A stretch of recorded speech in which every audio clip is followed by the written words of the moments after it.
सुनना, ठीक है?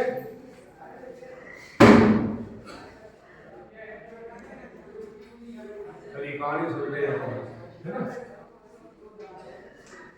एक गांव, जैसे मान लो आपका एक गांव भालौरा, जैसे एक भालौरा का नाम का एक गांव, वहां पे जैसे आप पढ़ने आते हो स्कूल में, वैसे ही बच्चे पढ़ने आया करते हैं। उसमें एक बच्चा जो है बहुत मेहनत करता था, बहुत परिश्रम करता था, उसे पढ़ने का बहुत शौक था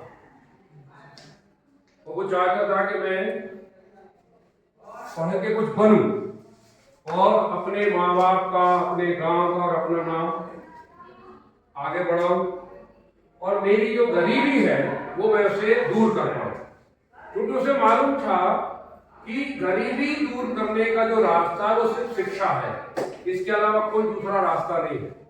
क्यों है? क्योंकि उसे मालूम था कि शिक्षा के माध्यम से मैं वो प्राप्त कर सकता हूँ जो मैं चाहता हूँ, अर्थात जो मैं बन सकता हूँ। जब मैं बन जाऊंगा तो स्वाभाविक है कि मेरा मान भी होगा, मेरा नाम भी होगा, मेरे पास धन दौलत भी आएगी, मेरे पास प्रतिष्ठा भी होगी और इसके अलावा कोई दूसरा रास्ता नहीं है। ये उसके अंदर जुनून था। इस जुनून के कारण वो बहुत मेहनत से पढ़ता था। 10वीं में पास हो गया, 11वीं बहुत अच्छा पास हो गया।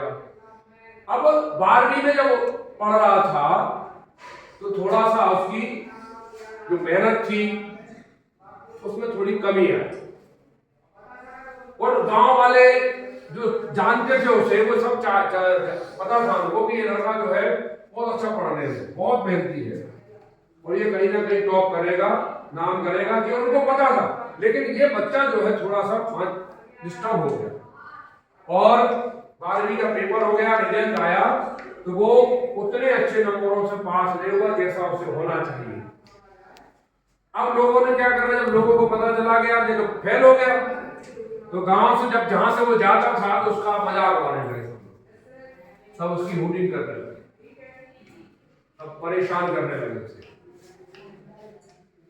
ऐसा और वैसा ऐसे करके उसे छुड़ाने लगे, बहुत डिस्टर्ब करा उसको बेचारे, क्योंकि उन सबको उम्मीद थी लेकिन वो उम्मीद पे खरा नहीं उतरा।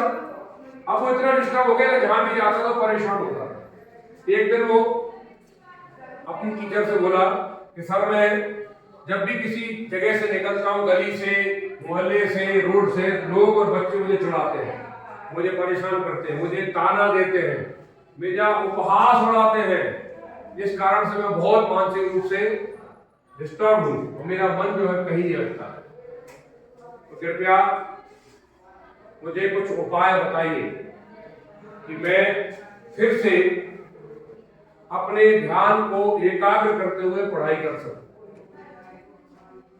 तो सर ने कहा ठीक है, आप मेरी बात मानोगे तो मैं एक उपाय बताता हूं, जो आप कहोगे वो करने को तैयार। तो सर ने कहा कल बेटा जब आप अपने घर से निकलो तो एक गिलास में दूध भरना। क्या भरना? गिलास में दूध भर के अपने सिर पर रखना।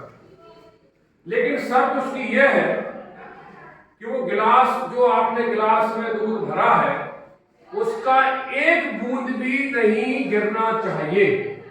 अगर वो एक बूंद भी गिर गया तो फिर मैं आपका इलाज नहीं कर पाऊंगा, आपकी समस्या का समाधान नहीं कर पाऊंगा। ऐसा सर ने उससे कहा। अगले दिन वो बालक उठा, नहाया धोया, फ्रेश हुआ, बढ़िया अच्छी उमंग थी उसे कि सर ने आज उपाय बताने वाले, मेरी समस्या का समाधान होने वाला है। उसने बढ़िया एक गिलास दूध भरा पूरा और जैसा सर ने कहा था कि अपने घर से निकलकर मंदिर तक उसे जाना था, वो बिल्कुल उसी तरीके से गया और एक बूंद भी नहीं, उसी रास्ते से गया जिस रास्ते पे लोग उसे चिढ़ाते थे, उपवास करते थे, परेशान करते थे, उसी रास्ते से गया। और जाने के बाद जैसा उसने कहा था उन्होंने वो काम किया। फिर वो सर के पास पहुंचा और सर को बताया कि मैंने सर आपने जो जो कहा था मैंने वो काम किया और मेरा एक भी गिलास से एक बूंद तक नीचे नहीं गिरने दिया। तो सर ने कहा कि अच्छा ये बताओ जब आपने दूध गिलास में भरा था जिस रास्ते से गए तो लोग आपको चिढ़ा रहे थे, परेशान कर रहे थे, तंग कर रहे थे, उपवास कर रहे थे, तुम्हारा मजाक उड़ा रहे थे।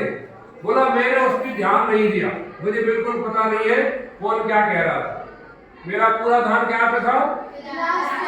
गिलास में दूध पर था गिलास के कि मेरे गिलास का दूध में से एक बूंद ना गिरे, क्योंकि आपने कहा था। मेरा पूरा फोकस उस पर था। मुझे मालूम ही नहीं है किसने क्या कहा, मुझे बिल्कुल ध्यान नहीं है। बस समझ आएगा।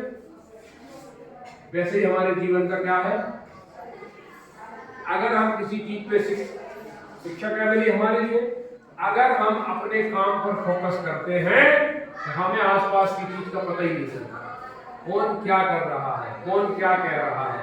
उससे पहले क्या कर रहा था वो बालक, दूसरी जगह ध्यान दे रहा था, सबकी बातों पे ध्यान दे रहा था, अपना काम उसने छोड़ दिया, परेशान करने लगे लोग।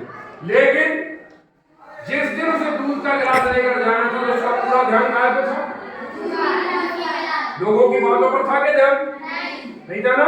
लेकिन लोग तो वही नोट कर रहे थे, वो उस दिन भी उसके साथ कर रहे थे, लेकिन उसने उस पर ध्यान नहीं दिया। ध्यान कहाँ पे था? दूध के गिलास पर। दूध के गिलास पर। वैसे ही हमें भी काय पे फोकस करना है, हमें काय पे फोकस करना है, इसके अलावा कुछ नहीं। अगर हम फोकस करेंगे सिर्फ पढ़ाई पर, पूरा ध्यान लगाएंगे पढ़ाई पर, तो निश्चित रूप से आपको सफलता मिलेगी। जिस प्रकार उस बालक का एक गिलास का दूध में पानी का एक बूंद नहीं गिरा दूध का, वैसे ही आपकी एनर्जी भी डिस्ट्रीब्यूट नहीं होगी। अभी आप क्या करते हो, अपने माइंड को डिस्ट्रीब्यूट कर लेते हो। तो पढ़ाई के लिए क्या करना है, हमें पूरे कंसंट्रेशन से अपने फोकस करना है शिक्षा पर। लोग क्या कह रहे हैं, बाहर क्या हो रहा है, टीवी चल रही है नहीं चल रही, मोबाइल चल रहा है क्या, कौन क्या कर रहा है, मुझे इस पर ध्यान नहीं देना। मेरा पूरा ध्यान क्या होना चाहिए, मेरी